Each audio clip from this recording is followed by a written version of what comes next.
Ladies and gentlemen, our second Father of the Year recipient, Rick Friend.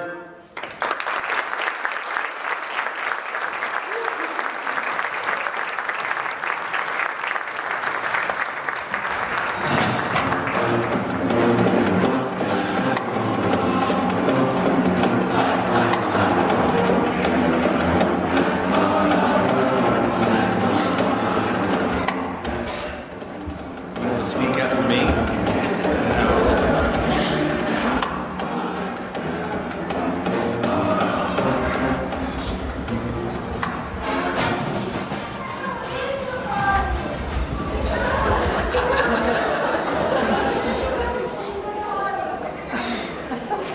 It's my two children right there.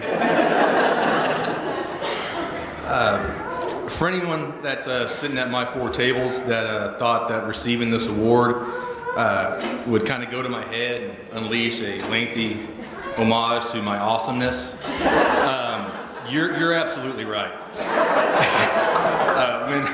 When Lindsay and Patty first asked me if I wanted to be a Father of the Year, my first thought that went through my mind was, it's about time. For years I've been saying that I'm awesome, and now I have validation. I have proof. And while I'm not the only one that's receiving this award tonight, I mean, I kind of think we all know who the real winner is tonight.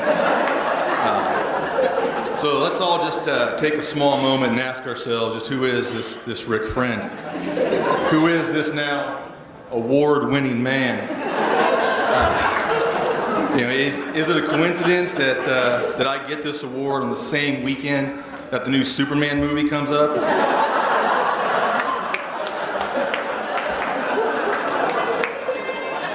I mean, are there any similarities between yours truly and the Man of Steel?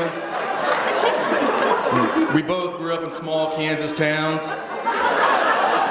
As teenagers, we both hid our awesomeness by acting awkward. I actually went one step further and just decided not to grow between the ages of 12 and 17. Both of us moved to large metropolises as adults, and I've never been around it, but I'm pretty sure we both had the same deathly allergy to kryptonite. Superpowers, you're asking? Faster than a speeding bullet, more powerful than a locomotive, leap over a building in one bound. I once ate 9 plates of shrimp scampi at a Red Lobster in one setting. My point is there are similarities between us. All right.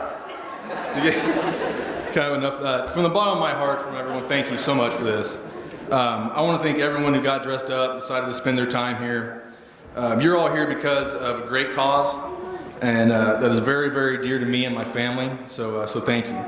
And I'm going to single out a couple, 3 people out tonight, right now. My son, Cooper, who is really the first and only reason that I'm up here. He inspires me every day with his strength. I can't imagine what he's gone through for now 3/4 of his life, and Father's Day tomorrow is actually his 2-year anniversary that he's been diagnosed. So we're kind of a bittersweet on that, but he's the most courageous little boy I've ever met, and it's just an honor to call him my son. To my wife Taryn, who saw something in me that she wanted to keep around, I really can't picture my life without her or my 2 boys, so thank you for everything that you do. So I love you, baby. To my other son, Tristan, who's probably the best big brother I could have hoped for Cooper. He does act a little too much like his daddy, though. I want to acknowledge my mom, Vicky. For any of you that don't know, my mom actually watches my 2-year-old son every day for us. And when Coop was first diagnosed with type 1, she wasn't fazed. Or if she was, she didn't show it. If she was scared, she didn't tell us.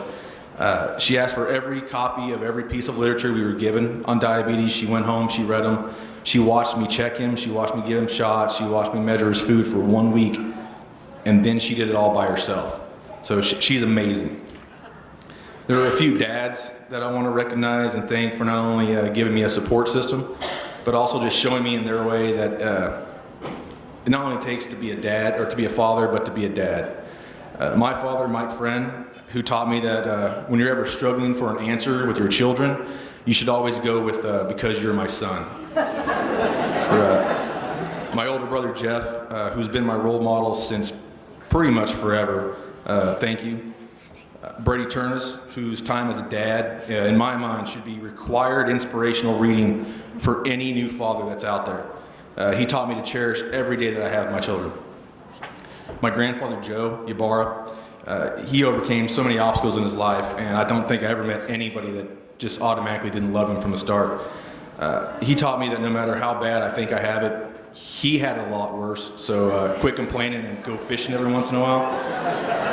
And to everyone else that's here at my tables and everyone that's here anywhere, to Kathy, to Darren, Brian, Ann, Conan, Monica, Sage, Tish, Trey, Brooke, Luke, Kyle, Steph, Tony, Tracy, Bob, Viv, Juanita, and Talia. Thank you guys all for being a big part of my life and my family's life.